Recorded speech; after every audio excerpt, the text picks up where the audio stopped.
नमस्कार, मैं पायल शुक्ला। आप सभी का स्वागत है न्यूज टंका हिंदी में।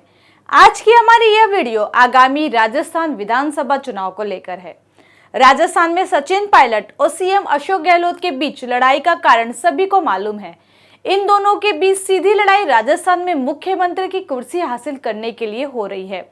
दोनों के मध्य विवाद को समझने के लिए पुरानी बातों पर जाना होगा।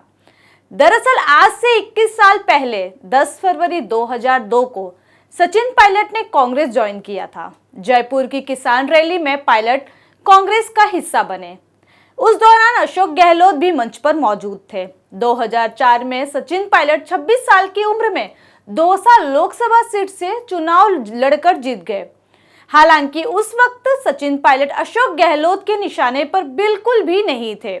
उधर 2008 में गहलोत की दोबारा सरकार बनी। 2009 में सचिन पायलट ने अजमेर से लोकसभा चुनाव लड़ा और मनमोहन सरकार में मिनिस्टर ऑफ स्टेट बने। यहीं से अशोक और सचिन के बीच बदलाव होना शुरू हो गए। पायलट धीरे धीरे गहलोत को खटकने लगे। फिर 2013 के विधानसभा चुनाव में अशोक गहलोत की सरकार चली गई। 2013 के विधानसभा चुनाव में बीजेपी को 163 सीट मिली और कांग्रेस के खाते में महज 21 सीटें आई। यह कांग्रेस का राजस्थान में सबसे बुरा प्रदर्शन रहा। हार के बाद पार्टी हाईकमान ने 2014 के लोकसभा चुनाव से ऐन मौके पर पहले ही सचिन पायलट को महज 36 साल की उम्र में राजस्थान का पुलिस क्लियरेंस सर्टिफिकेट अर्थात पीसीसी चीफ बना दिया। उस दौरान गहलोत कैंप ने पायलट की नियुक्ति को सही नहीं समझा। इसके साथ ही पार्टी में खेमेबाजी शुरू होने लगी। पायलट राहुल गांधी के करीबी थे और गहलोत की दूरी बढ़ने लगी थी। 2014 के आम चुनाव में राजस्थान से कांग्रेस एक भी सीट नहीं जीत पाई और पायलट खुद चुनाव हार गए थे। हार से सचिन पायलट और अशोक गहलोत में तनातनी ला दी। वहीं साल 2017 में गहलोत को दिल्ली बुलाकर गुजरात चुनाव से पहले गुजरात का प्रभारी बना दिया गया। गहलोत के राजस्थान से हटने पर पायलट ने दमखम दिखाया। बता दें कि सचिन पायलट की अगुवाई में 2018 का राजस्थान विधानसभा चुनाव कांग्रेस ने बहुमत से जीत लिया। मुख्यमंत्री सचिन पायलट बनना चाहते थे और बना दिए गए अशोक गहलोत। वरिष्ठता और अनुभव के नाम पर अशोक को यह पद दिया गया। पायलट को उप मुख्यमंत्री की कुर्सी दी गई। पहली बार अशोक गहलोत को राजस्थान में मुख्यमंत्री की कुर्सी के लिए सीधे तौर पर चुनौती मिली और यहीं से दोनों के बीच शुरू हुई राजनीतिक विवाद अब तक जारी है। मुख्यमंत्री की कुर्सी न मिलने की टीस निश्चित रूप से सचिन पायलट को हमेशा रही। मई 2019 में लोकसभा चुनाव के नतीजे आए और कांग्रेस राजस्थान में सभी 25 सीटें हार गई। उस समय सचिन पायलट को आस जागी कि अब शायद आला कमान उन्हें मुख्यमंत्री की कुर्सी सौंप देगा, लेकिन ऐसा नहीं हुआ। जिसके बाद नाराज पायलट जून 2020 में कोरोना महामारी के दौरान 19 विधायकों को लेकर लापता हो गए।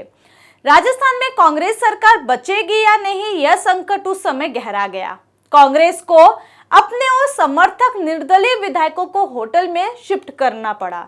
मुख्यमंत्री अशोक गहलोत ने अपने राजनीतिक कौशल से सरकार तो बचा ली, लेकिन इस पूरे घटनाक्रम ने दोनों नेताओं के बीच खाई को और गहरा कर दिया।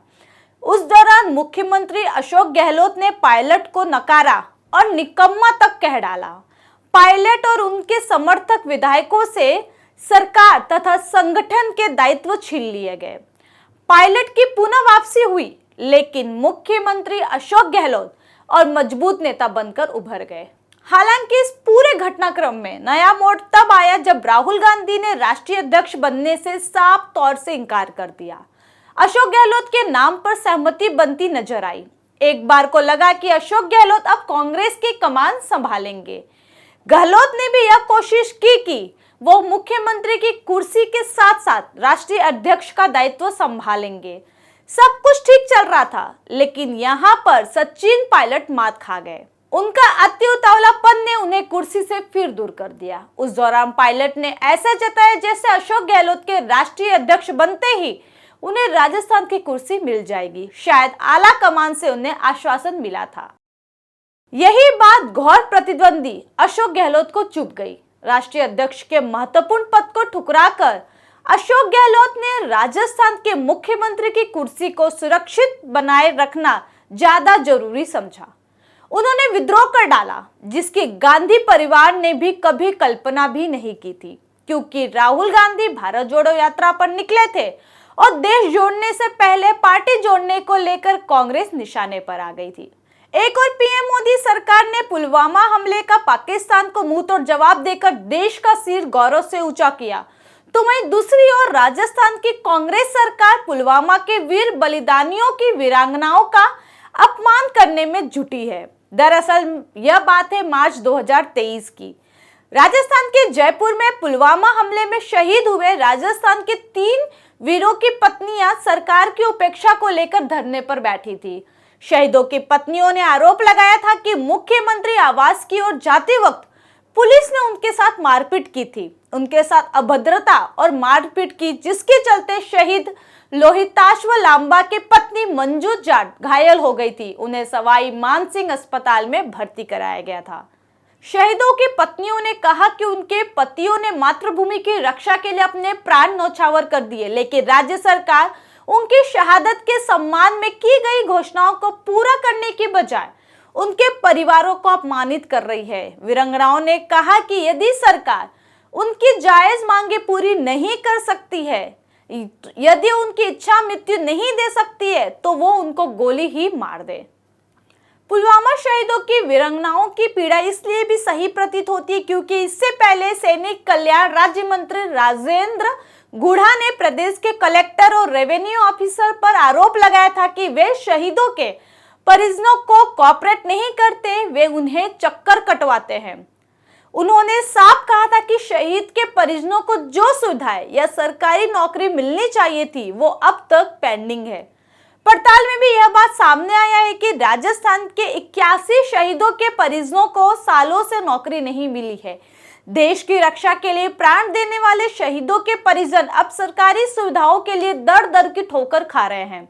अनुकंपा नियुक्ति पाने के लिए रोजाना सरकारी ऑफिस के चक्कर काट रहे हैं। इनमें 1962 में भारत पाक और 1965 में हुए भारत चीन युद्ध के शहीदों के परिजन भी शामिल हैं। इस घटना के बाद अशोक गहलोत के खिलाफ विरोध प्रदर्शन करते हुए बड़े स्तर पर बीजेपी नेताओं ने गिरफ्तारी भी दी। हालांकि सिर्फ बीजेपी ही नहीं बल्कि कांग्रेस ने भी इसका विरोध किया था, जिसमें पुलवामा हमले की शहीदों की वीरांगनाओं के मामले में सचिन पायलट ने गहलोत पर निशाना साधा था। पायलट ने कहा था कि इस मामले में किसी को राजनीति नहीं करनी चाहिए। सचिन पायलट ने कहा कि वीरांगनाओं के मुद्दे को कांग्रेस बीजेपी के नजरिए से नहीं देखना चाहिए। पायलट ने अशोक गहलोत का नाम लिए बगैर कहा था कि छोटी मोटी मांग को पूरा किया जा सकता है। इसी विवाद के चलते धारीवाल की ओर से राजस्थान विधानसभा में राज्यसभा सांसद और बीजेपी नेता डॉक्टर किरोड़ी लाल मीणा को आतंकी कह दिया था, जिसके बाद कांग्रेस की तेज तर्रार विधायक दिव्या मादेरना ने धारीवाल के इस बयान की कड़ी शब्दों में निंदा की थी। कांग्रेस विधायक दिव्या मादेरना सोशल मीडिया के अपने ट्विटर पेज पर लिखा था कि मैं शांति धारीवाल के व्यक्तित्व की बड़े शब्दों में निंदा करती हूँ। दिव्या ने आगे लिखा कि मुख्यमंत्री का शहीद के परिवार से बाहर नौकरी नहीं देना एक उचित कदम है, लेकिन क्या पुलिस की ओर से किए गए अभद्र व्यवहार को छुपाने के लिए शांति धारीवाल की ओर से किरोड़ी लाल जी को आतंकी समान उपाधि देना उचित है? इसके बाद से ही कयास लगाया जाने लगा कि क्या दिव्या का भी बीजेपी में प्रवेश होगा। यह बात तो हुई विवादों की। वहीं राजस्थान विधानसभा चुनाव को लेकर ओवैसी ने भी घोषणा की कि हैदराबाद सांसद असदुद्दीन ओवैसी की पार्टी AIMIM भी राजस्थान में राजनीतिक जमीन तलाशने में जुटी है। इसके लिए पार्टी प्रमुख असदुद्दीन ओवैसी 11 मार्च को 2 दिवसीय दौरे पर बाड़मेर गए थे। इको पार्क बॉर्डर के गांव गागरिया गांव में जनसंपर्क सभा को संबोधित किया था। इसी परिप्रेक्ष्य में प्रदेश प्रवक्ता जावेद अली ने कहा था कि हमारी पार्टी राजस्थान में 40-45 सीटों पर चुनाव लड़ेंगे और बाड़मेर में शिव व चौहटन विधानसभा चुनाव लड़ने का प्लान है। प्रवक्ता ने यहां तक कि कहा कि अभी तक हमारे संगठन इतने मजबूत नहीं है, लेकिन जैसे जैसे संगठन मजबूत होगा वैसे वैसे चुनाव की दावेदारी पेश करेंगे। तो वहीं आम आदमी पार्टी भी राजस्थान की सभी 200 विधानसभा सीटों पर चुनाव लड़ेगी। इसकी घोषणा खुद पार्टी के राष्ट्रीय महासचिव संदीप पाठक ने की थी। इस दौरान संदीप पाठक ने कहा था कि इस बार ऐसा चुनाव लड़ा जाएगा जिसकी कोई कल्पना भी नहीं कर सकता। इसके लिए पूरी तैयारी की गई है। यानी इस बार राजस्थान में होने वाले विधानसभा में कई वाद विवाद देखने को मिल सकते हैं। अब आम आदमी पार्टी, बहुजन समाज पार्टी, ओवैसी की पार्टी और वाम दलों ने चुनाव लड़ने के लिए पूरी तैयारी कर ली है। वहीं बात यदि वर्तमान की करें तो राजस्थान में इसी वर्ष विधानसभा चुनाव है। चुनावी साल में सभी पार्टियों ने कमर कस ली है। सत्ताधारी कांग्रेस पार्टी भी अंदरूनी कलह से ऊपर उठकर सत्ता में वापसी की पुरपोज कोशिश में लगी है। यानी एक बार पुनः राजस्थान में सियासी घमासान मच चुका है। दरअसल शुक्रवार को अखिल भारतीय कांग्रेस कमेटी यानी AICC के इंस्टाग्राम अकाउंट पर एक वीडियो जारी किया गया। उसमें अशोक गहलोत को सुपर मारियो की तर्ज पर दिखाया गया है। इसका अर्थ यह है कि मुख्यमंत्री अशोक गहलोत आने वाले विधानसभा चुनाव में कांग्रेस का चेहरा होंगे।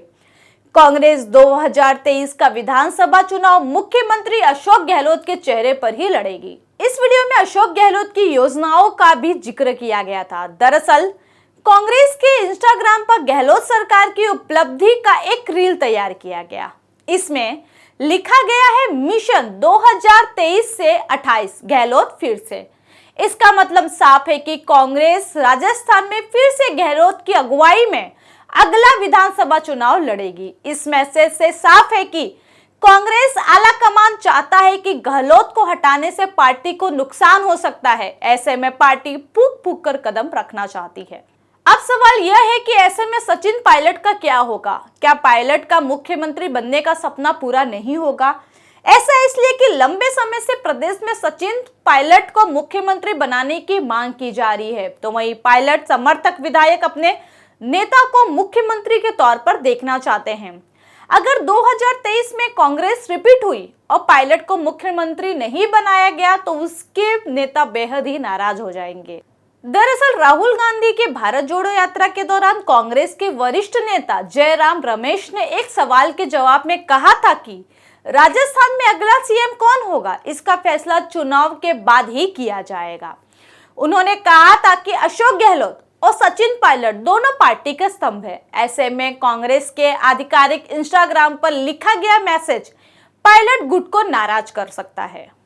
वहीं अब जब अशोक गहलोत को ही चेहरा बनाने की बात तय हो गई है तो सवाल उठता है कि सचिन पायलट के सामने अब क्या विकल्प बचे हैं। पूरे मामले पर एक नजर डालें तो एक बात तो स्पष्ट है कि अशोक गहलोत कांग्रेस के शीर्ष नेतृत्व को यह समझाने में सफल रहे हैं कि वह पायलट के मुकाबले ज्यादा वफादार है। फिलहाल जो हालात दिख रहे हैं उसमें यही लगता है कि पायलट के सामने गहलोत के खिलाफ खुलकर आने के बजाय कांग्रेस में ही रहकर अपनी बारी का इंतजार करने के बजाय दूसरा विकल्प नहीं दिखता है।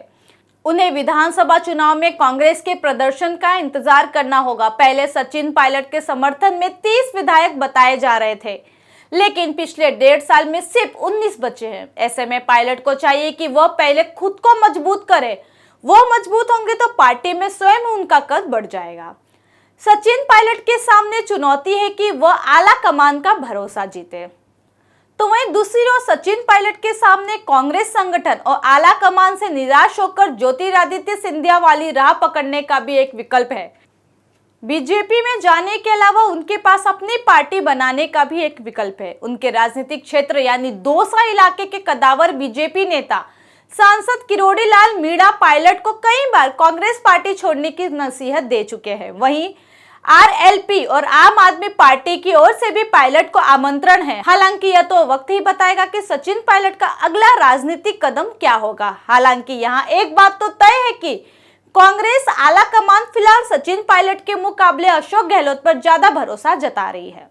क्या राजस्थान विधानसभा चुनाव 2023 में मुख्यमंत्री अशोक गहलोत ही कांग्रेस का चेहरा होंगे?